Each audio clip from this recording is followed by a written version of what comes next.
Hey VC, Jeff back again. Um, Stack got pretty big over the week, so it's Friday night shooting this.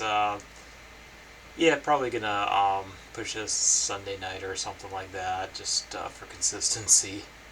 But yeah, I don't think I'm gonna listen to a lot of records over the weekend. So um, got quite a few new stuff to the collection and a lot of revisits. So I'm just gonna jump right in because it's quite the stack.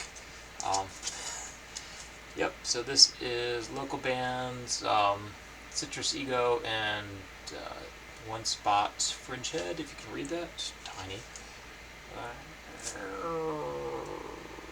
Maybe not. Okay. Anyway, yeah, so this is. I saw these guys quite a few times when I was like in high school or whatever. So, like, DC area, hardcore. Um, think yeah, Citrus Egos leans a little more on the emo side, and then One Stop, yeah, I think Fugazi or something. Um, so it's got a lot of that DC sound from suburban kids, but it's pretty damn good. If I don't know, it might be worth picking up. 4.5 stars on that, pretty solid. I don't think they go for a lot of money. This one, I don't know, I might purge this one. I don't know. Chords, American Woman. What's on the B side? Well, the B side was not as good. Doesn't Not as good as the original version of American Woman. Not as good as the Butthole Surfers. Butthole Surfers is the definitive version, I think. But yeah, I don't know. Maybe they're inspired by Butthole Surfers. I don't know. It's on Piss Yellow vinyl for what it matters. Ooh, but yeah, I bought this a long time ago. Probably was sealed at one point. Unusual. 3 stars-ish. Lenticular cover, this one, love it, whatever. Um, was not, was never my favorite, but it's quick. Yeah, since I've gotten it, I've been listening to it a lot. It's becoming one of my favorite Stone albums, even though it was one of my least favorite of their major albums. Um, Alter B Day, Super Milk. Yeah, with the alternative tentacles vintage catalog, kind of blast from the past. Found this new old stock in Japan. It's a Japanese punk band. One of the, I guess they were considered first wave, but I don't think they recorded much until the 90s ish. But yeah, kind of noise punk, whatever. I don't know. Their albums are okay. Like, I wouldn't go crazy with this one. Even this one's like 3.5, 4.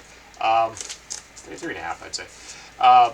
But yeah, if you ever get the chance to see these guys live, I'm assuming they're still around because they've been performing since like the late 70s. But yeah, they're a wild trip if you ever get a chance to see them. Just I got the sleeve on sideways, right? Anyway, continuing. The rest of the stack's pretty killer, so get in there. But yeah, these guys, yeah, they're quite the show live. I highly recommend them. Only time I've ever seen someone use a full beer glass as a slide. It's kind of fun. Um, Bronco, self-titled, 7-inch. Worth picking up, maybe. Um, Again, I go about 4.5 on this guy. Even though it's 7-inch, it's 33 RPMs. They jammed a lot of songs on there, so it's like 8 songs, I think. Kind of lo-fi surf. In a little punkier than Man or Astroman, I'd say. It reminds me of Man or Astroman live. That's how I should say it. But 4.5 all day long. And you get this. You get like I think a download card that's got additional tracks on it, as well as I recall. It's been a while since I streamed those though.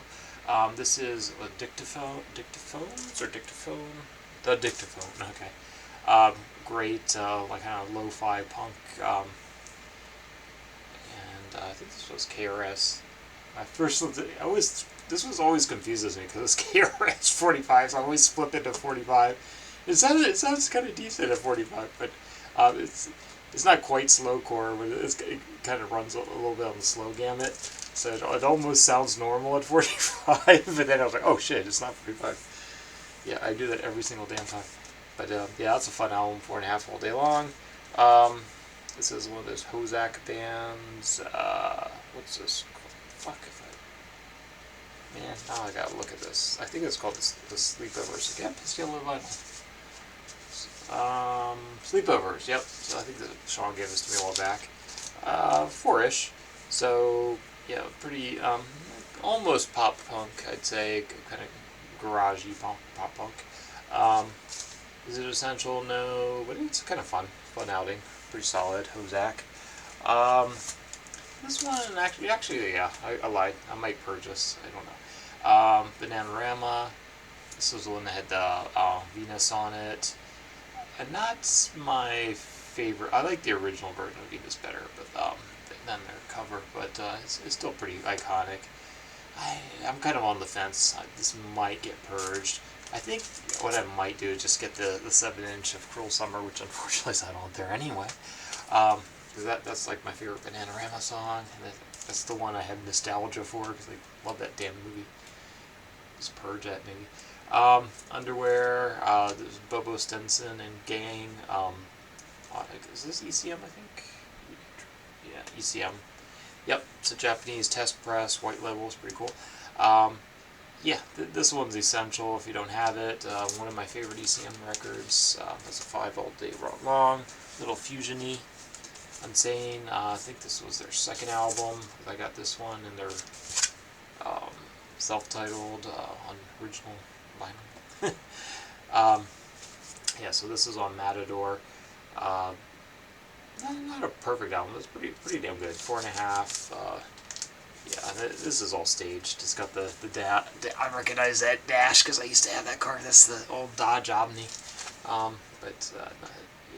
So that's like fake blood. First album though, that is real. That was a real dead body on the first album. Noise rock, pretty essential noise rock. Everything But the Girl, Love Not Money, it's a duo, because, synth poppy, whatever, you know them, you love them. Went on to, form Massive Attack and whatnot. It's decent, 4. I'll probably hold on to it a little longer. I enjoy a little synth pop every once in a while. Me Without You, kind of a little more modern emo. It's up all back. It's actually a pretty cool splatter vinyl. Usually not into the colored vinyl so much. This one's kind of cool. Let's see if I can do this on camera. It's kind of a cool splatter. So this is pretty damn solid. For modern emo, this is a pretty solid outing. 4.5. I'm kind of stuck on the 90s. The emo. I've been buying up a lot of the 90s stuff lately because I'm kind of been on it. I purged a sizable chunk of my emo, and now I'm getting back into it. So I don't know. But yeah, that one's a pretty solid one. Yeah, this is a new purchase. Les Rosellas de Nudez. This is a 12-inch single. So Resonance, I think. No, the Romance of the hell. Okay, I think I see what's going on. Okay, so Romance of the Black Pain, Otherwise Falling Love With, on one side, and I think the B-side then is Resonance and Tobacco Road. So it's only 3 tracks. The first one's a long one. One of their best tracks, I think. So this is an official release. If you bought the CD version of, or even the streaming version of, I think it was the Mizutani one, it had all this on it, but it didn't come on the vinyl release. I bought it. This is better than the Mizutani release. So this is a 5 all day long. It's kind of pricey, but it's worth having, I think, at least for me. I've been really on the kick of those guys. So I'm kind of on the border of purging. Again, a little bit of synth pop mood one day this week. Roxy Music Manifesto, not their best outing, but it's not bad, but it's not 3.5-ish. This one's kind of growing on me. Lo-fi, kind of like a bedroom rock, lo-fi kind of thing, I guess. Sexual Reproduction by Old Table. Yeah, it's fairly short actually. I think it's like around 20 minutes. But yeah, if you like that kind of Daniel Johnson kind of lo-fi whatever stuff. Yeah, it's a decent album. I wouldn't probably go out of my way for it, but it's enjoyable.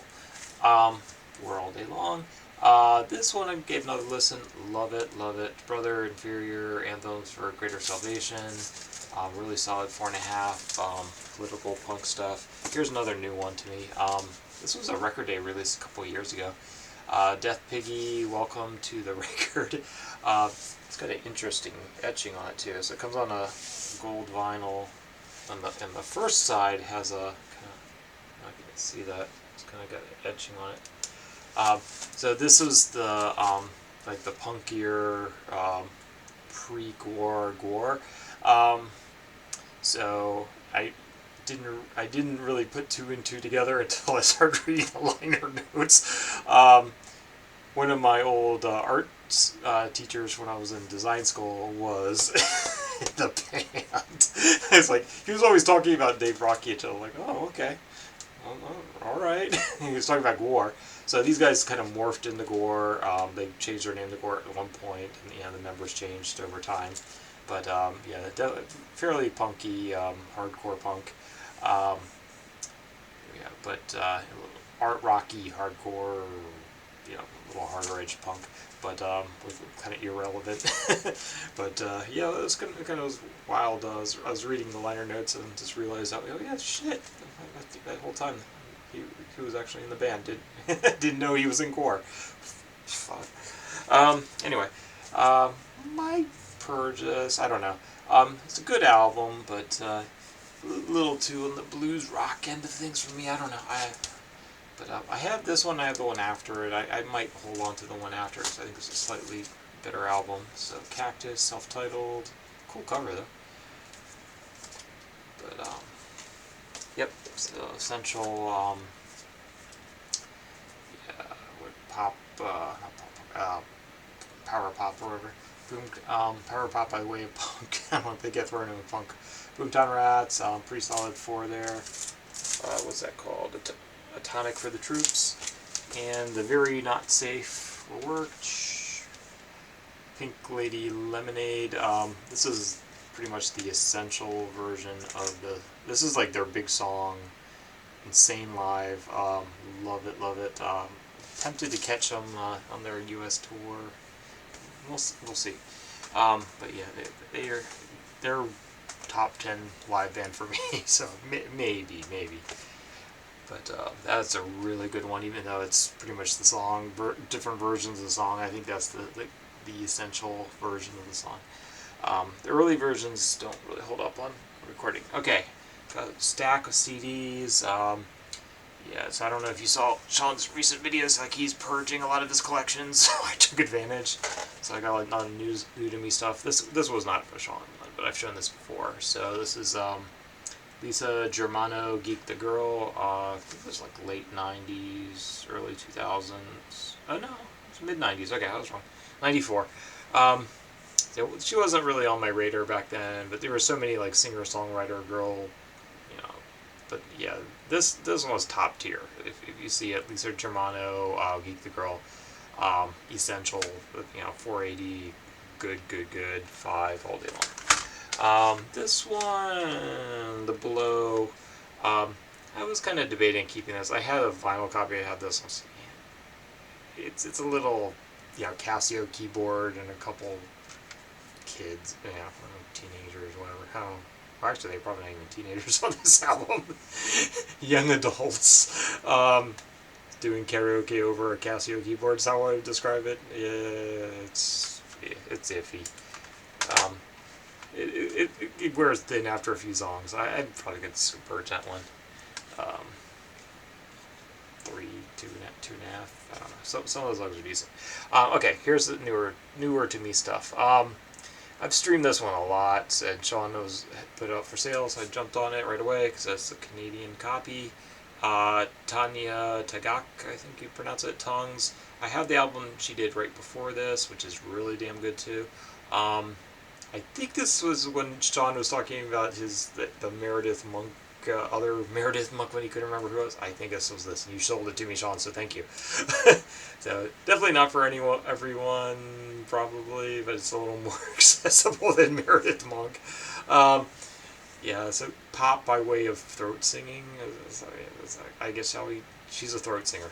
But she's kind of doing like kind of Bjork, like Bjork versus Tibetan throat singer or something. I don't know. So Native American out of Canada. Really enjoyed this album. 4.5.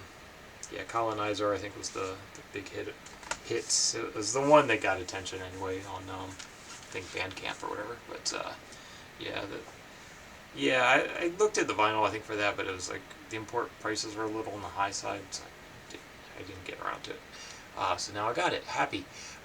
This is from Scratch out of New Zealand. These guys got on my radar from, what was it, James, whatever his name is, from New Zealand. I know he's shown this quite a few times over the years. Very experimental, they self-release and so on. This is a collection of like their very early releases. So again, thank you, Sean. Japanese CD. Pick that up from him. This one's another Sean. We've got first a bunch, and then he threw in a bunch of extras. So thank you. This one I think was a bonus. Like didn't order. The Underground Youth, Perfect Enemy for God. Okay, so I guess Underground Youth is the band. It's on that Fuzz Club label, which I believe is out of UK. Very much, very Jesus and Mary Cheney, fuzzed out, Fuzz Club. Is it as good as Jesus and Mary Chain? Probably not, but I'd still give it a 4. They're not. It's not like Psycho Candy, but it's pretty good. This one, The System Likes You and Wants to Be Your Friend by Third Octave Band. So yeah, Drone, really good one. 4.5 if you like Drone. Single disc. Yeah, it's Drone. Not much more said. It's a good one though. This one's really good. The Gluts, very Roland Howard sounding, and I got another new purchase Roland Howard one in stack too. So again, on the Fuzz Gun, Fuzz Club, excellent, 4.5. This one, I think it was like their 4th or 5th album, I can't remember. So Love Out There. The CD's got a bunch of bonus tracks on there mixed in from other EPs or something. I don't like it as much as their earlier outings, but the price was right, so I bought that along with the other stuff. They show up at the VC a lot, don't really talk about them, so they're kind of early psych. I'd go with their earlier releases though. Gunball, Damage Done, so this I guess would be considered an EP because it's only 6 tracks. So Don Fleming out of DC, so pretty 90s alternative, whatever. A little less punky than some of his earlier stuff, I guess, but maybe not as good, but still pretty solid for all day long. New purchase.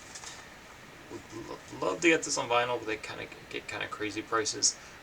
Immortal Souls, Roland Howard, so that kind of if you like Nick Cave and all that stuff, it falls in there.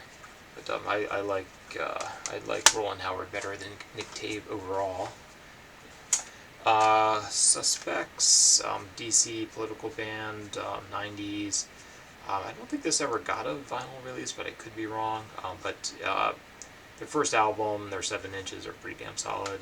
I think I pretty much have them all at this point. I might be missing a 7-inch, but pretty solid.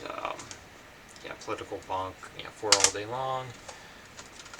This one gets a 4.5. Destroyers Rubies, kind of Martin Rev, but better. I think that's how Sean described them, and I think he was right. This one is another one I got from a friend a while back. I bought his. Actually, I think he gave me his entire Fergus collection. It's a noise rock.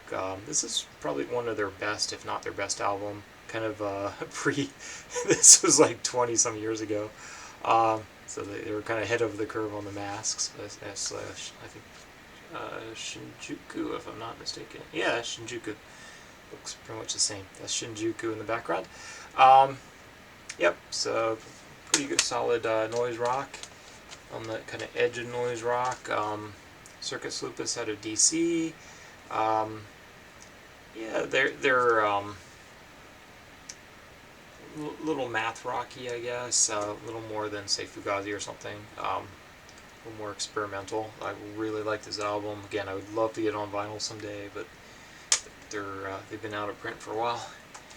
This one's probably my favorite so far. I gotta re-listen to this because I was kind of busy at work when I was listening to this. But of the UFO Club comps, UFO Club out of Tokyo is one of my favorite like live gig clubs there. They focus on like kind of garagey kind of music. So this is the third comp they released of the bands. This is mostly like I think 90s artists. It came out in the 2000s, but I think most of the recordings, I have to read the liner notes on this one. But this one, it seemed to be all or mostly girl bands. I do need to give it another listen because this one was really good. So kind of, yeah, girl band, garagey bands. But UFO Club Japan, or UFO Club Tokyo Japan Volume 3. Yeah, so that's my favorite so far. Another one, so I think these guys got a re-release, I think a Numero or someone was releasing these again on vinyl. So early DC emo. I don't know, I saw them many times because they always open for the bands I liked. I don't think they're like the top tier DC band, but yeah, I kind of wanted it. So I found a cheap copy and I jumped on it fast. So they had a few releases. Yeah, pretty solid 4. It's a good release. They're always a little sloppy live too, I think. But yeah, it's a good album. Yeah, more or less a one and done. The Past Tense, Best of Sparks. So I think I showed this a while back. So it's a 3-discer, and it has a little booklet in there. I think it does have a vinyl release, but it's probably like 4 discs or something. But this is 5 discs. I don't know. It's pretty. This is pretty dense though. For 3 discs, they're all like maxed out at 75, and it's all killer. I don't know. There's a couple albums I kind of want for like Number One Records, one of my favorite. I think it's called Number One Record. Number one something. I don't know. That was like, I think I've heard that described as the first synth pop album. So that one's really good, and I always loved the cover art for was it the Kimono one. The album overall is not my favorite, but yeah, I always liked the artwork on that. So I might get that just for the artwork. But this could be a one and done unless you're a massive Sparks fan. And this one kind of surprised me because like this is Point of Empires, Good God's Urge. I think this one never got a lot of love when it came out, but I think this has actually aged a lot better than their mainstream releases, their most popular releases, I should say. I gotta listen to this one again. I actually, this one kind of grabbed me. It's a little more on the psych edge of thing. It's at least a 4. It might edge up to 4.5, but yeah, I really enjoyed it. Anyway, so I throw that one back on, listen to it again. Anyway, take care, guys. Got a huge stack. I'll probably get through maybe next week, so look forward to that. Gonna head out to the woods for the weekend, so if I'm incommunicado, that's why. May or may not have a good signal. Heading out there with a friend, and trying out the new kayak. So take care, and see, I might publish this on Sunday, so talk to you then.